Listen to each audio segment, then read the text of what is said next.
First of all, Pitch Perfect was a surprise movie that I kind of enjoyed. I thought it was really funny, and the first time I watched it I thought, this is pretty good, I really like it. It's more of a four-star movie for me.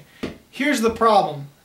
Unfortunately, I've seen it too many times where it's no longer a four-star movie for me. For Pitch Perfect, most of the comedy felt completely random, and I think that's what gave it the surprise boost to make it funny. But for me, when a movie is funny because it's random, it doesn't have that same spark when you see it again. And unfortunately, I've seen it way too many times. Not by choice, but basically every time my family and I would get together and we'd play some card game, they would have it on in the background, and they never got too old of the film. But I don't know, for me it's the kind of comedy that I would not find as funny the next time around, and once you see it more and more and more, it just becomes completely unfunny. And so what was originally something, if I had only seen it once, would be a 4-star movie, it's now more of a 1-star movie. So with that out of the way, let's just get to Pitch Perfect 2.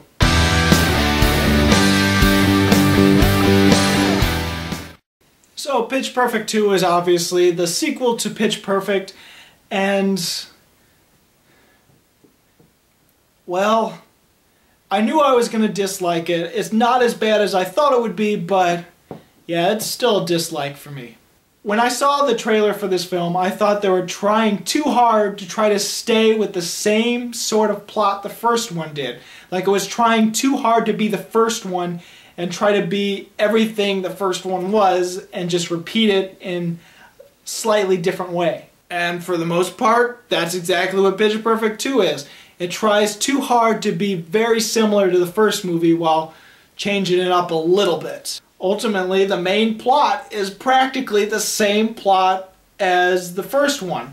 The Bellas mess up at the beginning, which is a little different because in the first film they were a totally different class that messed up at the last competition. And then the rest of the movie is the next year later where Anna Kendrick becomes a Bella.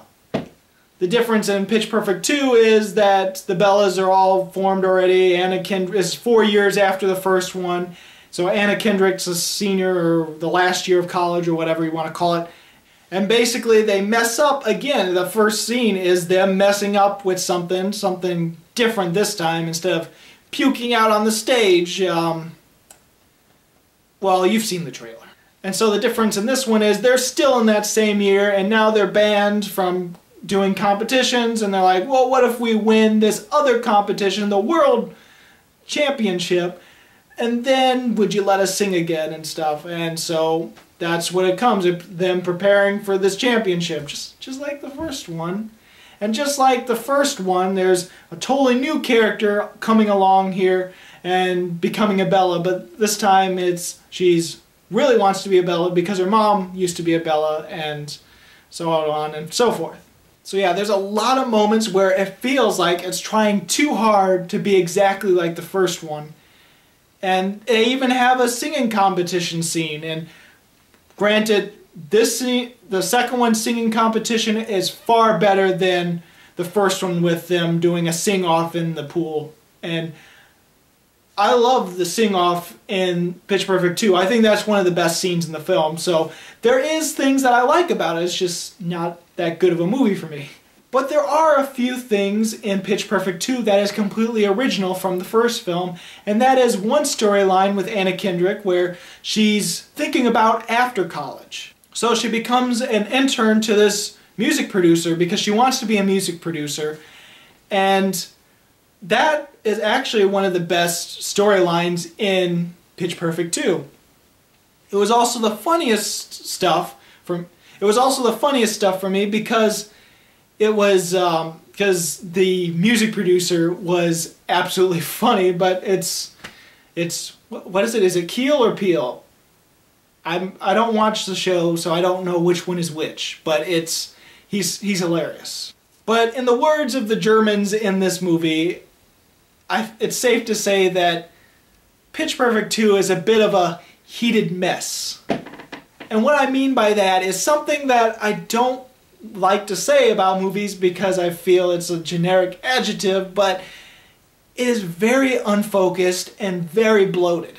Like they're trying to cram too many storylines in Pitch Perfect 2, and that's why it's like almost 2 hours long. It really doesn't need to be that long. Like it's almost like it realized the characters in the first film were almost all stereotypes, and so it tries to make them less stereotypes by trying to give them a story of their own.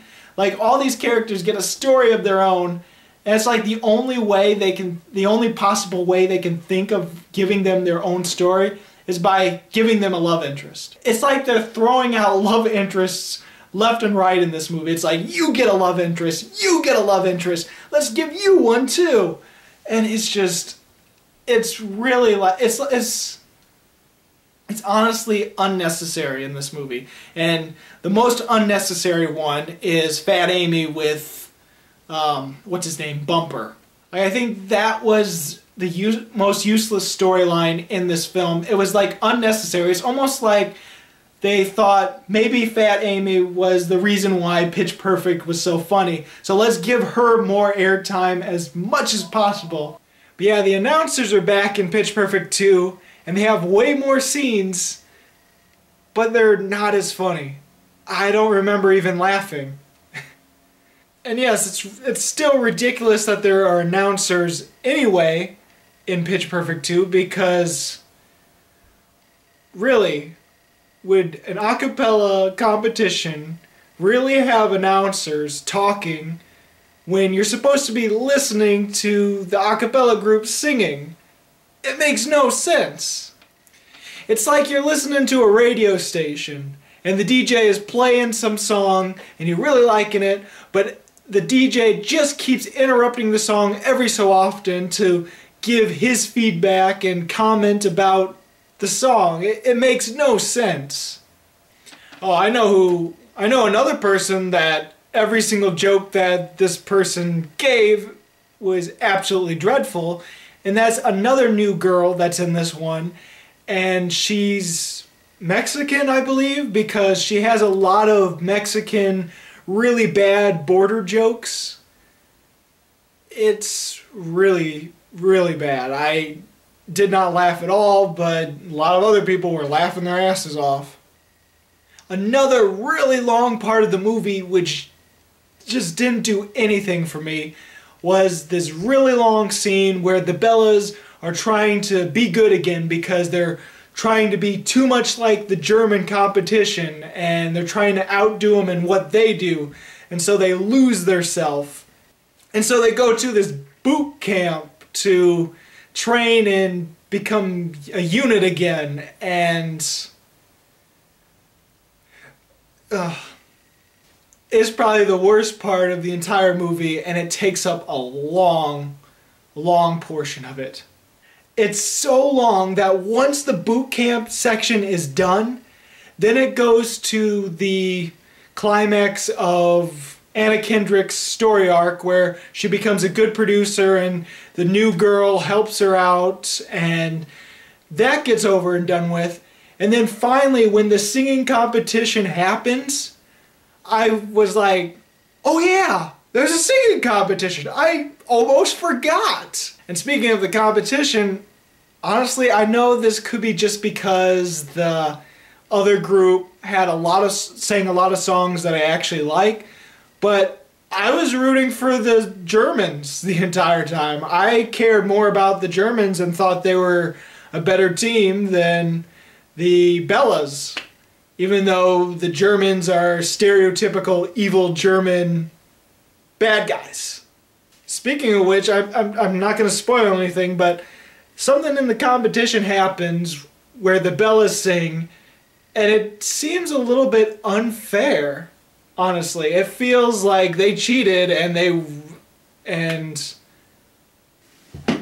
okay, spoiler alert.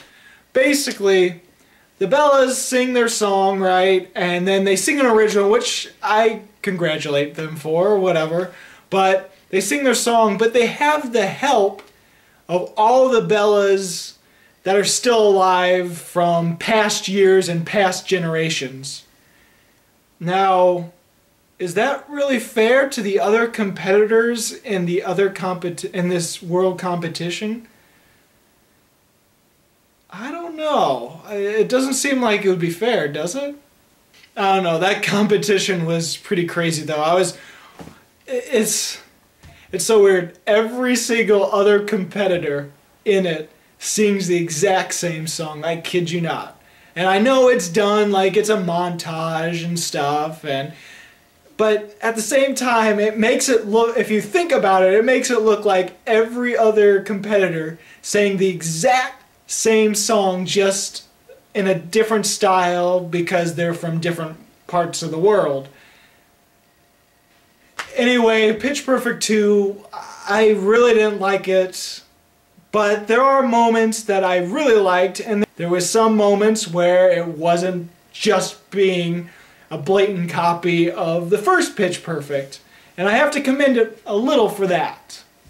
But because I disliked it, it means it's going to get less than 2 stars, so I'm going to give it the highest star rating I can give to a movie that I dislike, and that is 1.5 stars. Hey, I know a lot of people that have seen this movie.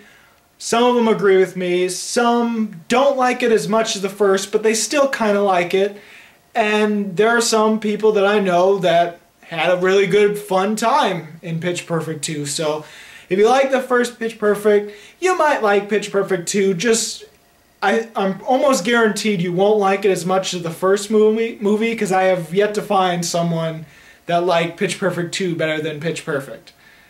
But if you want to see it, go ahead. I know it's been out for a long time and this took a long time to do this review, but that's because half of it I got done, and it isn't until today that I started taping the second half of this review. So, have you seen Pitch Perfect 2? What did you think about it? Go ahead and comment. If you haven't seen Pitch Perfect 2, then what is your favorite musical? I guess that would be a good genre to say for this review. As always, this is Bruce Gifford, and this was just my opinion.